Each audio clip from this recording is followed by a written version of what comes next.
Delighted to join you today on Q News.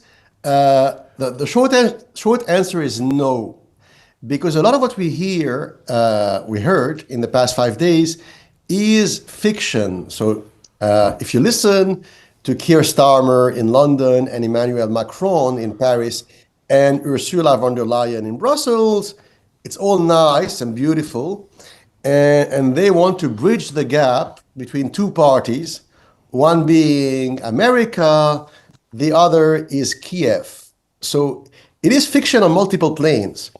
First, Kiev and Washington, D.C. are not equal at all. So it's not like there are two parties and there's a third one, which is neutral, which would be Europe in that story, bridging the gap. But there's a second, deeper fiction, I think, which is very dangerous, in my opinion, is that Europe is not at all trying to bridge the gap between America and Ukraine. Europe is on the same wavelength as Ukraine. So here, the neutrality of Europe is a complete fiction.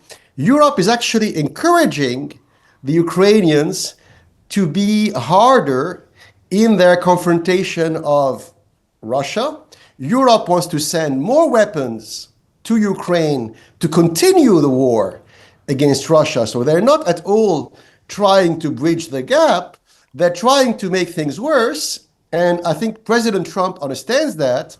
And he's really annoyed at what the Europeans are doing, because quite frankly, the Europeans pretend to work for peace, but in reality, they have that neoconservative worldview. And how do you know that they have that George Bush, Dick Cheney, warmongering worldview? Well, the choice of words, 2 days ago they met in London, and guess what? They came up with a term which is really fascinating, which Macron and Starmer called the coalition of the willing.